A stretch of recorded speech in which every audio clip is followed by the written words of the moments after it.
మహానాడు ప్రాంగణం వద్ద విశేషమైనటువంటి పండుగ వాతావరణం నెలకొంది. మరి ఈ నేపథ్యంలోనే విజయవాడ ఎంపీ అయినటువంటి కేశవన్ చిన్ని గారు ప్రస్తుతం మనతో పాటు ఉన్నారు. ఆయన అడిగి మరిన్ని విషయాలు తెలుసుకుందాం.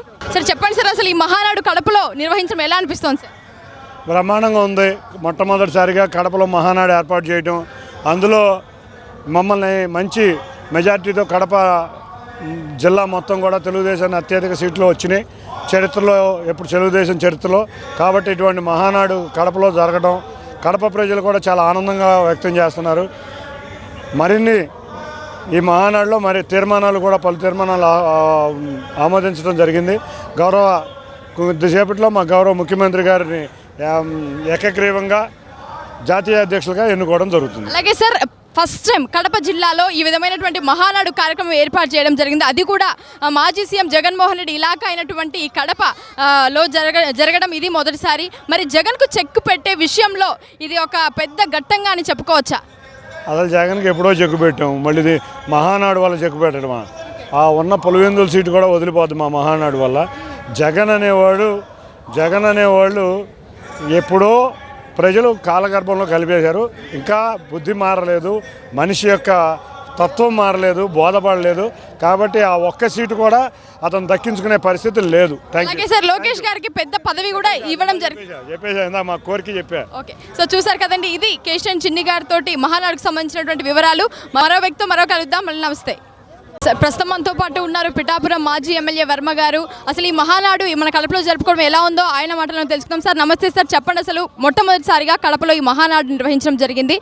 మీ ఫీలింగ్ ఏంటి, మీ ఉద్దేశం ఏంటి సార్ దీని వెనక? చాలా బాగుంది. ఇది ఇంకా ముందు పెడితే ఇంకా బాగుంది అనిపించింది. ఎంచేదంటే ఇక్కడ రాయలసీమలో ప్రజల కోరిక మేరకు చాలా బ్రహ్మాండంగా ఉంది. అలాగే సార్, ఈ మహానాడు సభ దాంట్లో లోకేష్ గారికి బాధ్యతలు ఇంకా పై స్థాయికి ఇచ్చే విధంగా తీర్మానాలు చేశామని కూడా విన్నాము. ఎంతవరకు వచ్చా అంటారు? మహానాడు అంటే తెలుగుదేశం పార్టీ కార్యకర్తల మనోభావాల ప్రకారం పార్టీ కష్టపడిన వ్యక్తుల్లో ఆయన ఒకరు లోకేష్ గారు. కార్యకర్తల కోరిక, నాయకుల కోరిక, అది అధ్యక్షుడు చంద్రబాబు నాయుడు గారు తీసుకోవాల్సిన నిర్ణయం. అలాగే సార్, యువత ఉద్యోగాల విషయంలో కూడా ఎలాంటి మార్పులు తీసుకోవాలని అంటున్నారు సార్? వస్తాయి, అన్నీ అవుతున్నాయి కదా. తీర్మానాలన్నీ అయినాయి ప్రజల అభివృద్ధి పదంలో నడిపించడానికి రాష్ట్రానికి. అదేవిధంగా యువతకు ఉద్యోగాలు, ఈ తీర్మానాలు అయినాయి. తీర్మానాల ప్రకారం రేపు రాబోయే రోజుల్లో పొలిటికల్ గవర్నెన్స్ ముందుకు నడుస్తుంది. కడప గడ్డపై తొలిసారి మహానాడును ఏర్పాటు చేయడం జరిగింది. సో ఈ నేపథ్యంలోనే మనతో పాటు ఉన్నారు వెంకట్రావు గారు, గన్నవరం ఎమ్మెల్యే గారు. ఆయన ప్రస్తుతం మనతో పాటు ఉన్నారు. సార్ చెప్పండి, అసలు ఈ లోకేష్ గారికి మహానాడు ద్వారా ఎలాంటి బాధ్యతలు అప్పగించబోతున్నారు? వేచి చూడాలి, అన్న బాధ్యతలు అప్పచేస్తారు. బాధ్యతలు అనేది బాధ్యత తీసుకుంటాను బట్టి ఉంటుంది. ఆయన ఆల్రెడీ 6 శాసనాలు ప్రవేశపెట్టారు. ఇప్పుడు వాటిని మహానాడులో తీర్మానాలు చేసిన పరిస్థితి, వాటిని ప్రతిపాదించి ఆమోదించిన పరిస్థితి. ఈ 6 శాసనాలతో రాబోయే కాలంలో తెలుగుదేశం పార్టీ 43 ఏళ్ళగా ప్రజలకు ఎంత చేరువైంది, ఇంకా మరింత చేరువ అవడానికి తెలుగుదేశం పార్టీని అప్గ్రేడ్ చేసినట్టుగా నేను భావిస్తున్నా. అలాగే లోకేష్ బాబు యువగళం పాదయాత్రలో చెప్పినట్టుగానే 20 లక్షల ఉపాధి అవకాశాలు నిరుద్యోగ యువత కల్పిస్తానన్న దానికి ధ్యేయంగా పనిచేస్తున్నాడు. ఫార్చ్యూన్ 500 కంపెనీస్తో అమెరికా వెళ్ళినప్పుడు చర్చలు జరిపినా, ఇక టీసీఎస్ని తీసుకొస్తున్నా, ఏ కంపెనీని తీసుకొచ్చినా, సిబిఆర్ఐతో మాట్లాడినా యువతకు ఉపాధి అవకాశాలు లక్ష్యంగా పనిచేస్తాడు. ఈ రాష్ట్రం అభివృద్ధి చెందాలంటే పారిశ్రామిక అభివృద్ధి చెందే తప్ప ఇంకో మార్గం ఏం లేదు. దానికోసం తన శాఖ పైన పనిచేస్తున్న లోకేష్ బాబుకి హృదయపూర్వకంగా ధన్యవాదాలు తెలియజేస్తాను. అలాగే సార్, మహిళలకి మహానాడు సభలో అంటే టీడీపీ పార్టీలో మహిళలకు అధిక ప్రాధాన్యం ఇస్తున్నారు. మరి మహిళలకు సంబంధించిన తీర్మానాలు ఏ విధంగా ఉన్నాయి? చూశారు కదా, తీర్మానాలు పెట్టారు కదా ఆల్రెడీ. మళ్ళీ అయ్యే చెప్పు ఉపయోగం ఉంటుందండి. తెలుగుదేశం పార్టీ రాబోయే కాలంలో 33% రిజర్వేషన్ కూడా వచ్చే పరిస్థితి ఉంది. ఇందాక గౌరవ ముఖ్యమంత్రి గారు కూడా మాట్లాడిన పరిస్థితి. మహానాడు కడపలో ఇంత అంగరంగ జరగటం చారిత్రాత్మకం. Thank you. అలాగే సార్, రేపు బహిరంగ సభ కూడా జరుగుతూ ఉంది. ఎంతమంది రాబోతున్నారు సార్ ఈ బహిరంగ సభ? 5 లక్షల పైన వస్తారని అంచనా. Thank you. సో చూసారు కదండి ఎమ్మెల్యే గారి మాటల్లో, మహానాడుకు సంబంధించినటువంటి బహిరంగ సభకు భారీ ఎత్తున అంటే 5 లక్షల మందికి పైగా కూడా జన సందోహం వచ్చే అవకాశం ఉందని కూడా చెప్తున్నారు. ఇది కెమెరామెన్ పర్సన్ అఖిల్తో ఉమా. సో కడపలో మొట్టమొదటిసారిగా మహానాడు సభను ఏర్పాటు చేయడం జరిగింది. ఈ యొక్క మహానాడు సభ 3 రోజుల పాటు కన్నుల పండుగగా జరుగుతూ ఉంది. మరి ఈ మహానాడు సభకు మహిళలు కూడా భారీ సంఖ్యలో పాల్గొంటున్నారు. మరి ఈ నేపథ్యంలోనే మహిళలు కొంతమంది మన దగ్గర ఉన్నారో వాళ్ళని కూడా తెలుసుకుందాం. అమ్మ నమస్తే అమ్మా. నా పేరు వకలాదేవి అండి. నేను గుంటూరు వెస్ట్ నియోజకవర్గం నుంచి వచ్చాను. మహానాడు ఇప్పటికి 43 సంవత్సరాల నుంచి నిర్విరామంగా జరుపుకుంటున్నాము. ఇప్పుడు రికార్డ్ బ్రేక్ ఏంటంటే కడప వైఎస్ఆర్ కాంగ్రెస్ కానీ కంచుకోట అంటారు. దాన్ని కూకటి వేలతో పగలగొట్టి ఫస్ట్ కడప గడప మీవు తొక్కి చాలా అట్టహాసంగా చాలా గొప్పగా ఇది 163 సీట్స్ అంటే అది మామూలు విషయం కాదు.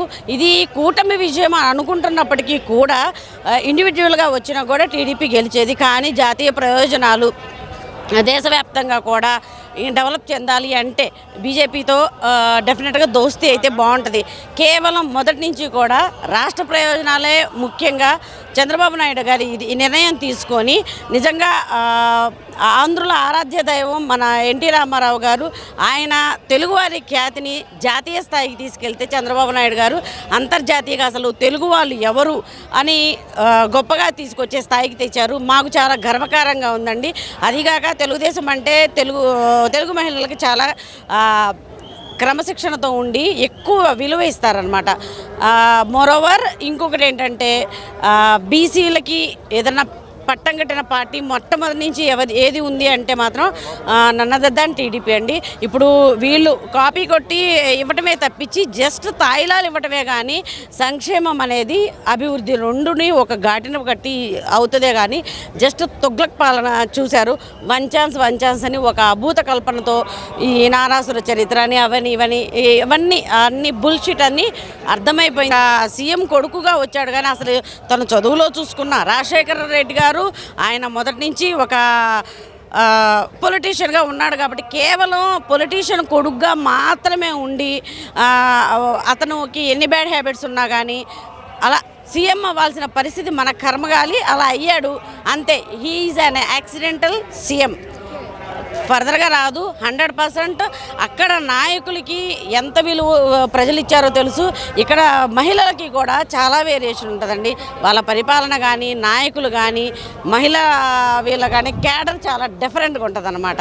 అమ్మ, మరి ఈ సభలో లోకేష్ గారికి కూడా ఒక ఇంకా కొంచెం పై స్థాయి బాధ్యతలు కూడా అప్పగించడం జరుగుతూ ఉందని కూడా విన్నాము. అంటే అది ఖచ్చితంగా జరుగుతుంది అంటారమ్మ? అది ఇంకా చాలా తక్కువ స్థాయి అనుకోవచ్చండి. అతను ఒక గ్లోబల్ నాయకుడుగా ఆల్రెడీ ఎదిగిపోయాడు. యువగలం పేరుతో రాష్ట్ర వ్యాప్తంగా తిరిగి టీడీపీని సునాయాస విజయాన్ని అందించడంలో లోకేష్ చేసిన ఇది నేను ఏ విధమైన భేషజాలు లేకుండా అప్పుడు వాళ్ళు వేసిన ముద్రతో మేము ఒక పాలిటిక్స్కి వచ్చామంటే మేము కూడా రాజకీయ నిరుద్యోగులు అయ్యాం. అబ్బా ఏంటి మాకు ఇట్లాంటి నాయకుడు దొరికాడు అని అపోహ మేమే పడ్డాము. మా అనుమానాలన్నింటినీ కూడా పటాపంచలు చేసి ఇదంతా ఒక ట్రాష్, అతని మీద అట్లాంటి ముద్ర వేశాడు, వాటన్నిటిని కూడా తిప్పికొట్టి క్లీన్ చిట్గా వచ్చేసాడు అనమాట. అతను నిజంగా విజనరీ లీడర్కి ఒక అంతకన్నా అత్యుత్తమైన విజనరీ కొడుకే పుట్టాడండి. నిజంగా గ్లోబల్ స్థాయి నాయకుడు ఆల్రెడీ అయిపోయాడు. స్టాన్ఫర్డ్ యూనివర్సిటీలో చదివినా కానీ చదవటం వేరు, ఈ మళ్ళీ దాన్ని ఇంప్లిమెంట్ చేయటం మేబీ మేము అనుమానపడ్డాం అనమాట. ఫస్ట్ ఇంప్లిమెంట్ చేయడంలో విఫలమవుతాడేమో అని. అది మా దాన్ని మీ తప్పు, మీరు నన్ను అనుమానించారన్నట్లుగా మంచి ఘాటిన పెట్టారండి. అదీగాక ఏ ప్రభుత్వంలో దేశవ్యాప్తంగా సంక్షేమ పథకాలని ముందు ప్రవేశపెట్టింది తెలుగుదేశం పార్టీయే. అదేవిధంగా కేవలం ప్రజలకు మాత్రమే కాకుండా కార్యకర్తలకి సంక్షేమ నిధి అని పెట్టి వాళ్ళ బాగోగుల కోసం ఒక నిధి పెట్టి వాళ్ళ యాక్సిడెంటల్ డెత్ అయితే ఇంత అని ఇవ్వటము, అది 50,000 ఉండేదాన్ని ఒకేసారి 5 లక్షల దాకా తీసుకెళ్ళి కార్యకర్తలని ఒక మీ కార్యకర్తలే వీళ్ళకి ఒక ఆయుధాలు అన్నట్లుగా తీర్చిదిద్దారు. కార్యకర్తలకి చాలా పెద్దపీట వేశారు.